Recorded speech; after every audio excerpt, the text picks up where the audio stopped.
SIR का form भरने के बाद करोड़ों लोग जिस चीज का इंतजार कर रहे थे, जिस घड़ी का इंतजार था, वो घड़ी आ चुकी है। ड्राफ्ट वोटर लिस्ट जारी हो गई है और तकरीबन 1 करोड़ से ज्यादा लोगों के नाम वोटर लिस्ट से काटे जा चुके हैं। 12 राज्यों और केंद्र शासित प्रदेशों में एसआईआर हुआ था। कुछ राज्यों की ड्राफ्ट वोटर लिस्ट आ चुकी है, इसलिए इस वीडियो को ध्यान से देखिएगा। सभी राज्यों की ड्राफ्ट वोटर लिस्ट के बारे में बताऊंगा कि कैसे आप चेक कर सकते हैं कि आपका नाम इस नई लिस्ट में आया है या नहीं आया है, और अगर नहीं आया है तो अब आपको आगे क्या करना है। उत्तर प्रदेश की बात भी करेंगे, कैसे आप इस ड्राफ्ट वोटर लिस्ट में अपना नाम चेक कर सकते हैं। अगर नाम नहीं आया है तो आपको अब 1 महीने का वक्त मिलेगा। 31 जनवरी तक आप अपना दावा पेश कर सकते हैं कि आप इस देश के नागरिक हैं और आपका नाम इस वोटर लिस्ट में क्यों नहीं आया। आपने फॉर्म भी भरा है लेकिन फिर भी नाम नहीं आया, तो आप अपना दावा पेश कर सकते हैं। कुछ डॉक्यूमेंट्स वगैरह दिखाकर अपना नाम दोबारा से वोटर लिस्ट में जुड़वा सकते हैं। तो सबसे पहले मैं शुरुआत करूंगा बंगाल से। देखिए, सबसे पहले एसआईआर जो हुआ था इसी साल, वो बिहार के अंदर हुआ। तकरीबन 50 लाख से ज्यादा लोगों के वोट काट दिए गए। एसआईआर के बाद विपक्ष ने आरोप भी लगाया था बीजेपी के ऊपर और चुनाव आयोग के ऊपर कि हमारे वोटों को काट दिया गया, जो हमारे अपने वोट थे, और इसीलिए बिहार के अंदर एनडीए की सरकार बन गई। विपक्ष आरोप लगा रहा था बिहार के अंदर, लेकिन फिर भी 12 राज्यों और केंद्र शासित प्रदेशों में एसआईआर चुनाव आयोग ने करवाया। अभी इस एसआईआर के दौरान भी तमाम विपक्षी नेताओं ने चुनाव आयोग के ऊपर भी आरोप लगाए और बीजेपी के ऊपर भी आरोप लगाए कि इस एसआईआर के बहाने बिहार वाला खेल इन प्रदेशों में भी सरकार खेलना चाहती है, यहां से भी वोटरों को हटाना चाहती है जो हमारे अपने वोटर हैं। तो पहले खबर आपको बंगाल की बता देता हूं। बंगाल के अंदर अकेले तकरीबन 58 लाख लोगों के वोट काटे गए हैं। 58,20,898 वोट अकेले बंगाल के अंदर इस नई वोटर लिस्ट में काटे गए हैं। अभी 58 लाख लोग कौन हैं जिनके नाम इस लिस्ट में शामिल नहीं किए गए हैं। वोटर लिस्ट में पहले नाम थे लेकिन एसआईआर के बाद उनके नाम हटा दिए गए। इनमें से ज्यादातर लोग ऐसे हैं जो अब इस दुनिया में नहीं हैं, मौत हो चुकी है। 24,16,852 लोग ऐसे हैं जिनकी मौत हो चुकी है, उनके नाम वोटर लिस्ट से हटाए गए हैं। 19,88,076 लोग ऐसे हैं जो बंगाल छोड़कर कहीं और जाकर बस गए हैं। 12,20,038 लोग ऐसे हैं जो लापता हैं, जिनका कोई अता पता ही नहीं है। पश्चिम बंगाल के अंदर एसआईआर के फॉर्म आए लेकिन उनका पता ही नहीं था वो हैं कहां, इसलिए उनको फॉर्म नहीं दिया गया। ऐसे नाम भी काट दिए गए। 1,38,324 ऐसे वोट थे जो डुप्लीकेट थे, जो हैं भी नहीं लेकिन उनका वोट था और वो डुप्लीकेट वोट डाल रहे थे। 57,604 लोग और हैं जिनके नाम वोटर लिस्ट से हटाए गए। तो कुल मिलाकर 58,20,898 बंगाल से वोट कट चुके हैं। अब 1 महीने का वक्त है। जिन लोगों ने फॉर्म भरे हैं और उनका नाम नहीं आया है किसी वजह से, तो वो आपत्ति दर्ज करा सकते हैं। उनको अपने कुछ दस्तावेज दिखाने पड़ेंगे और दोबारा उनका नाम वोटर लिस्ट में जोड़ दिया जाएगा। राजस्थान की बात कर लेते हैं। राजस्थान में भी तकरीबन 42 लाख लोगों के वोट काटे गए हैं। राजस्थान के ड्राफ्ट वोटर लिस्ट के बारे में बताने से पहले आपको पश्चिम बंगाल के बारे में बता देना चाहता हूं कि अगर आप भी अपना नाम ड्राफ्ट वोटर लिस्ट में चेक करना चाहते हैं तो लिंक मैं डिस्क्रिप्शन में डाल दूंगा वेबसाइट का।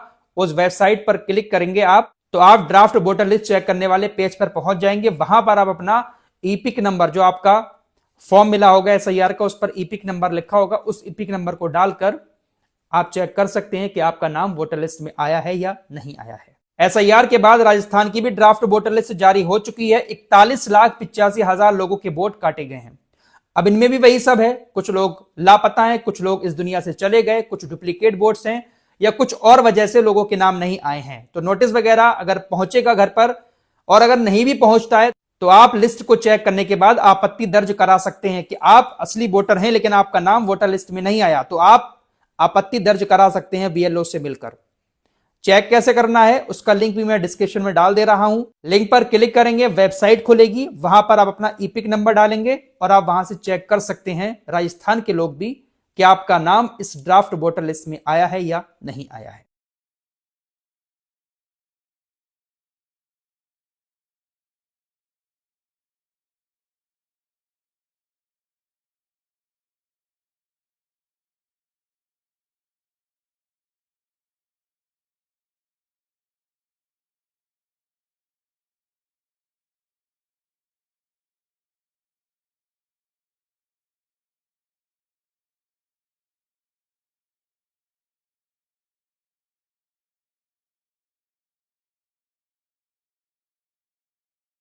इसके अलावा गोवा, पौंडीचेरी और लक्षद्वीप की भी ड्राफ्ट वोटर लिस्ट जारी हो चुकी है। यहां के लोग भी अगर देख रहे हैं तो वो भी अपना नाम चेक कर सकते हैं। बाकी तमिलनाडु की ड्राफ्ट वोटर लिस्ट 19 तारीख को आ रही है, गुजरात की भी 19 तारीख को आ रही है, मध्य प्रदेश की 23 तारीख को आएगी, छत्तीसगढ़ की 23 तारीख को आएगी, अंडमान निकोबार की भी 23 तारीख को आएगी और सबसे बाद में आएगी उत्तर प्रदेश की 31 दिसंबर को।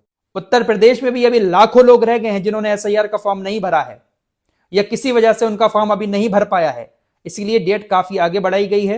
26 दिसंबर लास्ट डेट रखी गई है एसआईआर फॉर्म भरने की और जो ड्राफ्ट वोटर लिस्ट आएगी वो 31 दिसंबर को आएगी। कल की वीडियो में ही मैंने आप लोगों को बताया था कि योगी आदित्यनाथ जी की तरफ से कहा गया कि तकरीबन 16 करोड़ वोट होने चाहिए थे, लेकिन 12 करोड़ ही फॉर्म भर पाए हैं। अभी तक 12 करोड़ वोटर आए हैं, तो 3-4 करोड़ वोट तो इधर ही अभी कम है, फॉर्म ही नहीं भरे गए हैं बहुत सारे लोगों के।